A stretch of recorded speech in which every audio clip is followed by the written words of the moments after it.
Hello, my name is Dayo Samuel, and in this particular lesson, I want to take what we have started doing a step further. Now, in the previous lesson, we had looked at your life journey, and I walked you through the different facets of your life, talking about the past you, the present you, and the pending you. And I made quite a couple of explanations and comments in order for you to understand where you are right now and which part anxiety is currently affecting. Now, moving forward, what I want to do in this particular lesson is to share with you a simple exercise that you can actually do anytime you find yourself caught or trapped with any fear, with any anxiety, or with any doubt, or maybe even any worry at any point in time. And if you actually do this exercise, it is going to by 50% reduce whatever it is that you are currently going through at that point in time. So let's jump over and then let's do that starting right now. So here's what I called a life journey exercise. Remember that we have discussed the life journey already. Now what we want to do now is to take a kind of a map of everything that you have gone through in your life. Now there are many different personal experiences that make up our individual lives, experiences that at the time affect our feelings and attitudes about many things. Now what you want to do here is list major events that have happened in your life on a piece of paper. Now listing it that way may help you, for example, starting school, the birth of a brother, the birth of a sister, learning to walk, learning to talk, moving homes, or traveling overseas. What you want to do is you want to list major events that you can remember in your life. You want to list them on paper. Now, if this were to be a therapy session where I am with you one-on-one, I would have asked you to list it in chronological order. By chronological order, I mean in the sense of what happened between when you were 0 to 5, 5 to 10, 10 to 15, 15 to 20, and then 20 to whatever age you are. We'll grade it gradually like that, and then we'll bring out all the major events that have happened. So that is exactly what you want to do. So what I want you to pay attention to here is past and present. I want you to record the events, both positive and negative, which represents your own life from birth to the present in the spaces that I'm going to provide in the page that you are going to see next. So let me give you a few examples of some of these major life events so that you can actually understand.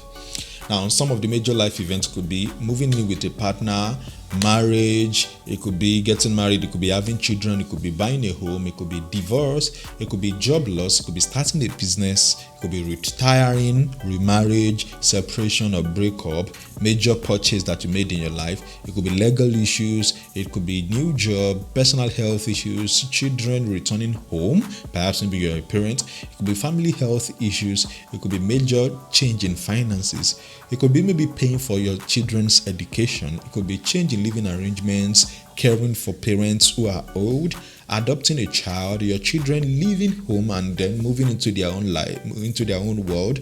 It could be death of a loved one. It could be starting a relationship. I want you to just go ahead and list as many major life events that you have had. Great.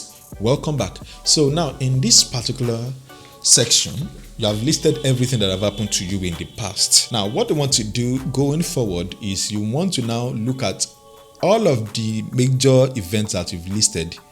You want to ask yourself, which of these events, maybe the ones on my screen here or the ones you've written down, which of them are you looking forward to happening in the nearest future, so to say? So is there any of them that you are looking to happen in the nearest future? So the same way you've listed some events that have happened in your past, you want to list some events that will happen in the future. And to make it even more contextual, I want you to list what you feel that may happen in the next couple of hours, days, weeks, months, or in the next couple of years that you're actually looking forward to, that's actually getting you worried, getting you fearful, getting you doubtful or anxious. I want you to actually list that right now.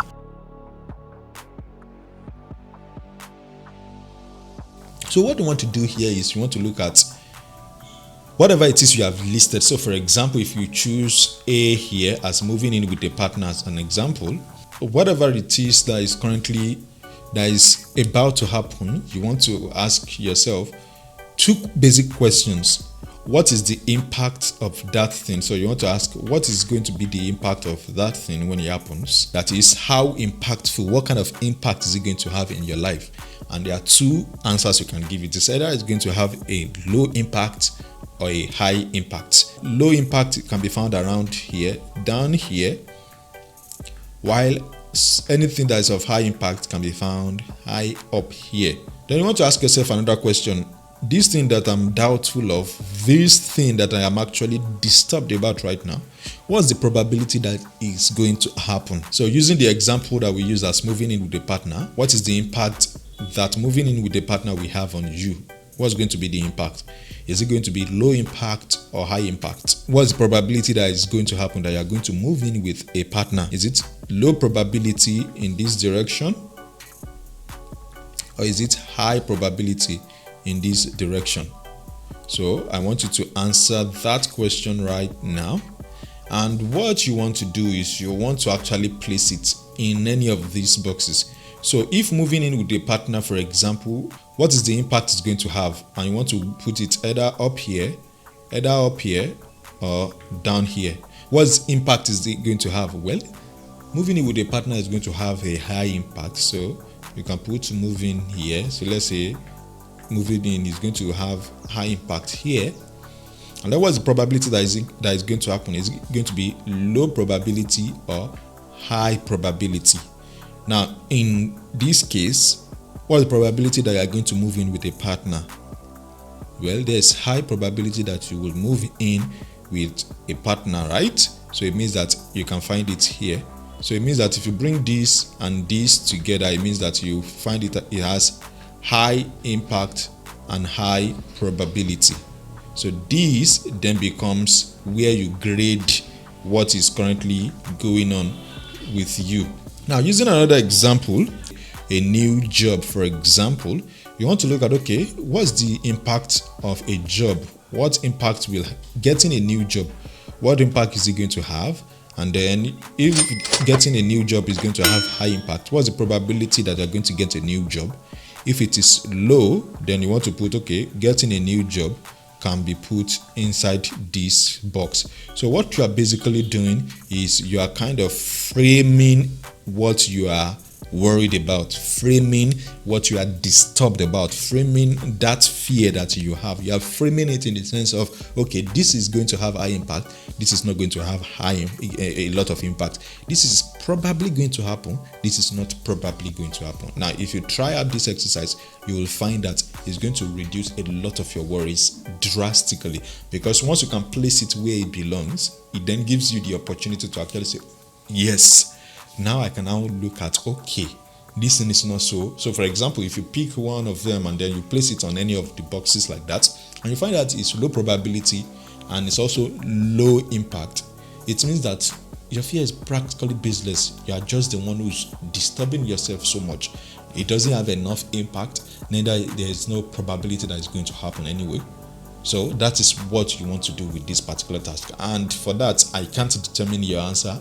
Your answer is completely up to you, but I want you to do that right now and try that out, and let's see what you are going to get. Now, if this is helpful to you, please let me know in the comments down below this video or around this video.